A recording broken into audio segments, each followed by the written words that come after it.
नमस्कार, मैं रवीश कुमार। गृह मंत्री अमित शाह को लगा होगा कि वे 3 आतंकवादियों के मारे जाने की घोषणा कर विपक्ष को चुप करा देंगे। ऑपरेशन महादेव नाम रखकर सवालों को हर हर महादेव के नारे से ढक देंगे। लेकिन लगता है कि विपक्ष ने अब धर्म की आड़ में गढ़े जाने वाले नारों से डरना बंद कर दिया है। अखिलेश यादव और प्रियंका गांधी ने अमित शाह के बनाए माहौल की परवाह नहीं की और अपने सवालों की झड़ी लगा दी। अमित शाह की इस घोषणा के बाद कि पहलगाम हमले में शामिल आतंकवादी मारे गए हैं, इस ऑपरेशन का नाम ऑपरेशन महादेव है। अखिलेश यादव ने साफ साफ कह दिया वे ऑपरेशन महादेव का समर्थन नहीं करते हैं, नहीं करेंगे, क्योंकि वे जानना चाहते हैं कि यह ऑपरेशन उसी दिन क्यों हुआ जिस दिन ऑपरेशन सिंदूर पर संसद में चर्चा शुरू होती है। हर जगह राजनीतिक लाभ आखिरकार कौन उठा रहा है? क्योंकि मैं अपनी बात खत्म कर रहा था, अध्यक्ष महोदय ये पूछ रहे हैं कि आज महादेव ऑपरेशन पे मैं धन्यवाद क्यों नहीं दे रहा हूं। अध्यक्ष महोदय, जिस समय समर्थन की बात आई, पूरे देश के जितने भी राजनीतिक दल हैं वो आपके साथ थे।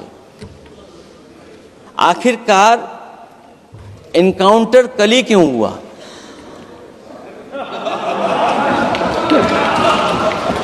और अध्यक्ष महोदय, फिर वही बात मैं दोहराऊं जिसकी वजह से पहलगाम हुआ, जिसकी वजह से पुलवामा हुआ। अगर ये इतना ही टेक्नोलॉजी और इन सब चीजों को समझते हैं और जानते हैं, इतना ही टेक्नोलॉजी और इन चीजों को सब समझते हैं, तो आखिरकार अध्यक्ष महोदय पुलवामा में जो गाड़ी में RDX आया, वो गाड़ी आज तक क्यों नहीं पकड़ी गई? और शायद भारतीय जनता पार्टी के लोग ये जानते होंगे कि बहुत सारे विभाग सरकार के होते हैं, सैटेलाइट इमेजेस देते हैं। अगर आज भी भारतीय जनता पार्टी चाहे तो पुलवामा में जो गाड़ी आई है, सैटेलाइट इमेजेस से वो पता कर सकती है कि वो किस रास्ते से वो गाड़ी आई थी। आप हिम्मत क्यों नहीं जुटा पा रहे हैं उसके लिए? और फिर पहलगाम में किसी भी दल ने आपके साथ किसी तरह की राजनीतिक बातचीत नहीं की, लेकिन राजनीतिक लाभ आपने कांग्रेस पार्टी से भी उठाने की कोशिश की, हमारे से भी उठाने की कोशिश की। अगर डेलीगेशन भेजना ही था आपको तो पॉलिटिकल पार्टीज तय करती हैं, आप नहीं तय कर सकते। अखिलेश यादव की तरफ से इतना साफ साफ कह देना मामूली बात नहीं है। वैसे समय में जब हर दलील, हर सवाल को धर्म के नाम पर गढ़े गए नारों से चुप करा दिया जाता है, अखिलेश यादव ने एक बार फिर से धर्म के नाम पर गढ़े गए नामों और नारों के जाल में खुद को फंसने नहीं दिया। यह बड़ी बात है। विपक्ष को आ गया है, समझ आ गया है कि बीजेपी क्या करती है। हर बार धर्म को आगे कर देती है, यह सोचकर कि अब इसका किसी के पास जवाब नहीं होगा, चुप रहना होगा। सरकार का किसी ऑपरेशन का नाम रखने में जवाब नहीं। ऑपरेशन सिंदूर के बाद ऑपरेशन महादेव, वह नाम भी ऐसा सोचकर रखती है कि कोई सवाल उठाए तो धर्म के विरोध में नजर आने लगे या उसके लिए बताना आसान हो जाए। लेकिन ऑपरेशन सिंदूर में उसका यह दांव चला नहीं। उसकी कामयाबी के तमाम दावों पर इतने सवाल उठ गए कि लोकसभा में रक्षा मंत्री, विदेश मंत्री, गृह मंत्री और प्रधानमंत्री सबको जवाब देना पड़ रहा है और फिर भी कई सवालों के जवाब नहीं मिल रहे। जैसे ही अमित शाह ने ऑपरेशन महादेव की घोषणा की, सदन में बीजेपी की तरफ से हर हर महादेव का नारा गूंजा। नाम रखना या ऑपरेशन में आतंकवादियों को मार देना, यह मास्टर स्ट्रोक हो सकता है, कामयाबी भी हो सकती है, लेकिन अमित शाह ने एक बड़ी गलती कर दी। इससे पहले कि विपक्ष इस पर कुछ कहता, अमित शाह ने खुद ही अपना इरादा साफ कर दिया और कह दिया कि आतंकवादियों को मारने की घोषणा से विपक्ष को खुशी नहीं हो रही है। इस पर अखिलेश यादव ने तुरंत टोका तो अमित शाह ने अखिलेश यादव से कह दिया, भाई आप आतंकवादियों का धर्म देखकर दुखी मत होइए। अमित शाह को यह कहने की जरूरत नहीं थी। उन्हें याद रखना चाहिए था कि आतंकी हमले के तुरंत बाद विपक्ष के सभी दलों ने, सभी नेताओं ने एकजुट होकर सरकार को कड़ा एक्शन लेने के लिए समर्थन दिया था, एकजुटता दिखाई थी। इस समर्थन में पहलगाम के आतंकवादियों को मारना भी शामिल था। अमित शाह को कैसे लगा और इतनी जल्दी क्यों लगा कि आतंकवादी का धर्म देखकर अखिलेश यादव खुश हो जाएंगे? मान्यवर, मैं तो अपेक्षा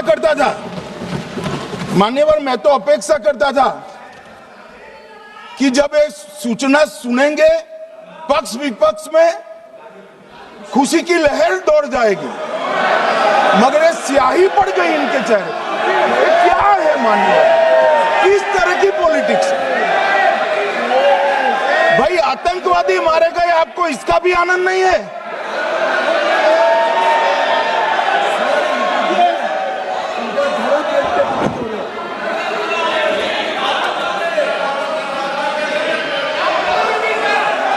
अखिलेश जी बैठ जाइए, मेरा पूरा जवाब सुनिए, आपका सब जवाब आ जाएगा। भाई आप आतंकवादियों का धर्म देखकर दुखी मत होइए।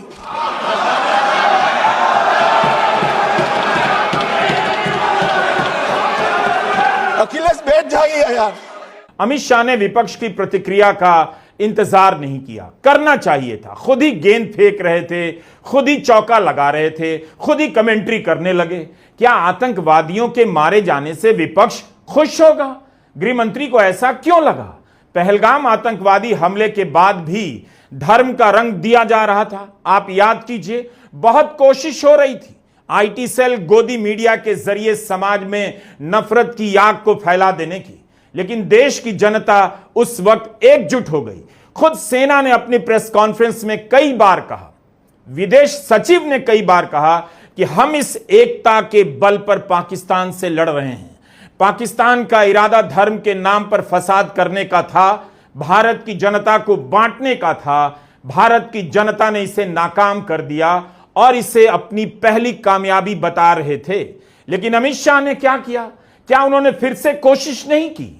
अखिलेश यादव को क्यों कहा कि आतंकवादी का धर्म देखकर दुखी मत होइए? सुनिए तब सेना ने क्या कहा, तब विदेश सचिव ने प्रेस कॉन्फ्रेंस में क्या कहा था। As we saw in the Pahalgam attack, Pakistan is again trying desperately to impart a communal hue to the situation with an intention to create discord. Again, we are not surprised. India's steadfast unity in itself is a challenge to Pakistan. साफ पता चल रहा था कि इस घोषणा से सभी सवालों को चुप कराने के इरादे से लैस होकर गृहमंत्री आए थे। उन्हें इस बात का अंदाजा रहा होगा कि ऑपरेशन महादेव के समय पर सवाल उठेंगे। उन्हें इस बात का अंदाजा रहा होगा कि विपक्ष और जनता सवाल कर सकती है, लेकिन उन्होंने टारगेट केवल विपक्ष को किया। सीज फायर क्यों हुआ, यह केवल विपक्ष का सवाल नहीं। मोदी समर्थक भी इस सवाल पर खुद का सामना नहीं कर पा रहे हैं, खुद को संतुष्ट नहीं पा रहे हैं। इसलिए अमित शाह ने पहलगाम हमले के आतंकवादियों के मारे जाने की केवल जानकारी नहीं दी, घोषणा नहीं की, बल्कि पूरा घटनाक्रम विस्तार से बताया।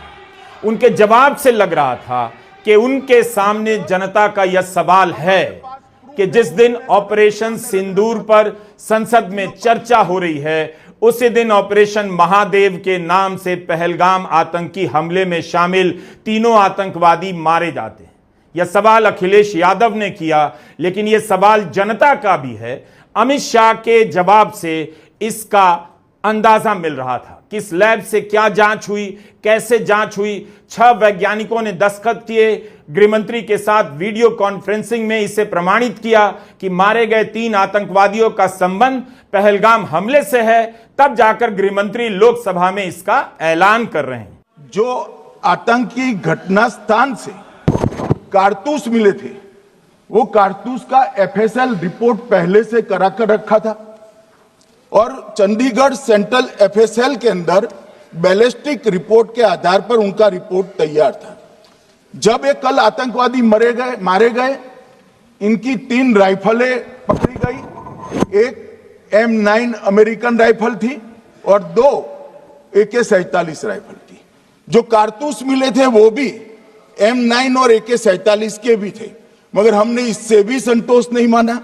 ये राइफलों को एक विशिष्ट विमान के द्वारा कल रात को 12 बजे चंडीगढ़ पहुंचा गया और पूरी रात फायरिंग कर इसके भी खाली खोखे जनरेट किए गए, 2 खोखों का मिलान किया गया, राइफल की नाली और निकले हुए खोखों का भी मिलान हो गया। तब ये तय हो गया कि इन्हीं 3 राइफलों से हमारे निर्दोष नागरिक मारे गए। और मान्यवर, आज मैं सदन को बताते हुए बहुत खुश हूं। 98 दिनों से विपक्ष यही तो पूछ रहा है कि पहलगाम हमले में शामिल आतंकवादी कहां हैं। सरकार ने इन 98 दिनों में एक भी सवाल का जवाब नहीं दिया, एक भी प्रेस कॉन्फ्रेंस नहीं की पहलगाम आतंकी हमले को लेकर। क्या विपक्ष का पूछना गलत था? याद दिलाना गलत था? बार बार याद दिलाना गलत था कि पहलगाम के आतंकवादी कहां हैं? कोई भी विपक्ष में होता, बीजेपी भी होती तो यही करती जो इंडिया गठबंधन कर रहा है। अखिलेश यादव ने कहा कि ऑपरेशन सिंदूर का होना ही सरकार की बड़ी विफलता है। पहलगाम के बैसारण में सुरक्षा में चूक कैसे हो गई, इस पर गृहमंत्री ने कुछ भी नहीं कहा, रक्षा मंत्री ने कुछ भी नहीं कहा।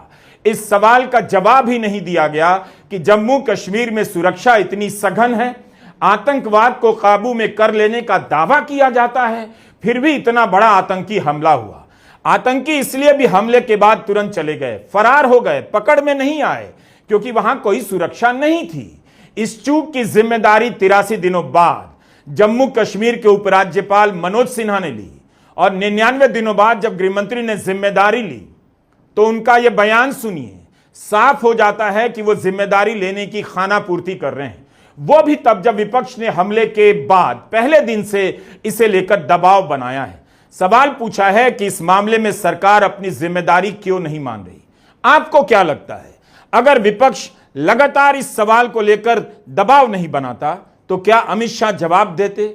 और आप उनका यह जवाब सुनिए कि 98-99 दिनों तक दबाव बनाने के बाद भी अमित शाह जिम्मेदारी ले रहे थे, तो उन्हें बताना चाहिए था कि बैसारण में सुरक्षा कैसे हटी, वहां सुरक्षा क्यों नहीं थी। मगर वही पुरानी रणनीति, कुछ इतिहास की बातों का जिक्र करते रहो और अपनी गलतियों का जिक्र जल्दी से करके निकल चलो। अब मान्यवर, कल पूछते थे कहां से आए, कहां गए, किसकी जिम्मेदारी है। भाई जिम्मेदारी हमारी ही है, हम सरकार में हैं, हमारी ही जिम्मेदारी है। मगर मैं पूछता हूं, जब आप सरकार में थे तब क्या क्या हुआ था, इसकी जिम्मेदारी किसकी थी और क्यों निर्वहन नहीं किया, वो भी बाद में पूछूंगा, जरा धीरज से सुनना। 99 दिनों तक अमित शाह ने कोई प्रेस कॉन्फ्रेंस नहीं की, जबकि पहलगाम हमले के बाद सबसे पहले जम्मू कश्मीर पहुंचने वाले वही थे।